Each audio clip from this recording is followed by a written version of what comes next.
is not yet officially underway because Emily Murphy is lying. Emily Murphy has been lying every day for 11 days in a row.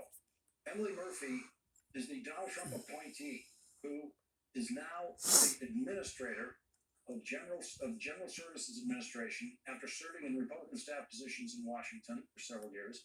Emily Murphy is lying with her silence because it is Emily Murphy's sworn duty under a law called the Presidential Transition Act of 1963, to sign her name to the document that officially begins the transition process to the Biden-Harris administration. The law orders the GSA administrator to sign that document as soon as there is what the law calls an apparent successful candidate in the presidential election.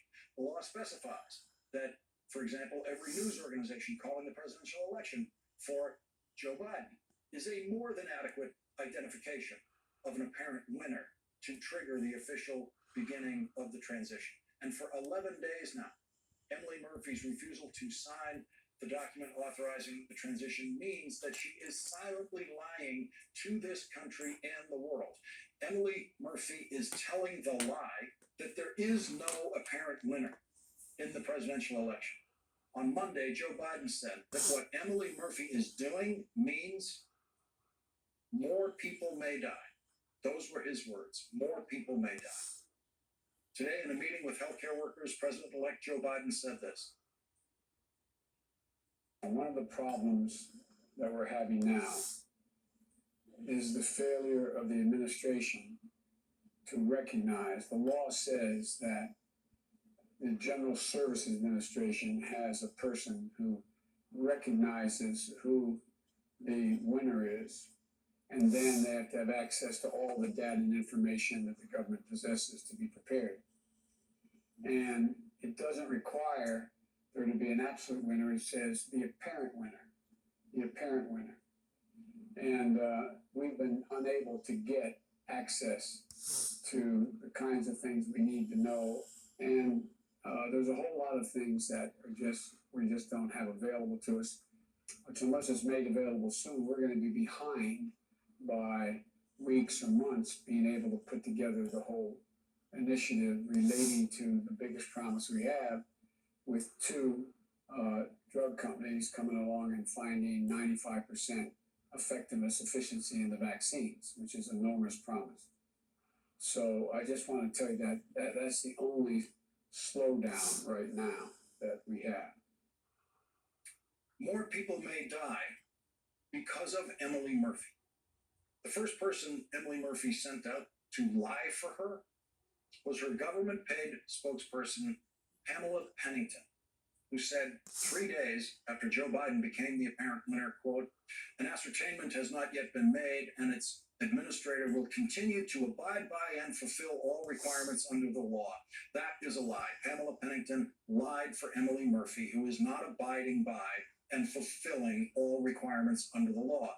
Emily Murphy is violating all of the requirements under the law. And Pamela Pennington is lying about that for Emily Murphy. No one else Emily Murphy has sent out to lie for her has been willing to have their names become public. And so, hiding behind their status as anonymous sources, friends of Emily Murphy are now telling reporters lies like this. Emily is a consummate professional, a deeply moral person, but also a very scrupulous attorney who is in a very difficult position with an unclear law and precedents that is behind her stance. Every bit of that is a lie. The Inspector General's findings about Emily Murphy prove that she is the opposite of a consummate professional. She is not a very scrupulous attorney because she is violating a federal law and should face possible disbarment proceedings for that. There is nothing unclear in the law, and there is absolutely no precedent for what Emily Murphy is doing. And as to Emily Murphy being a deeply moral person, tell that to the many people who may die because of Emily Murphy.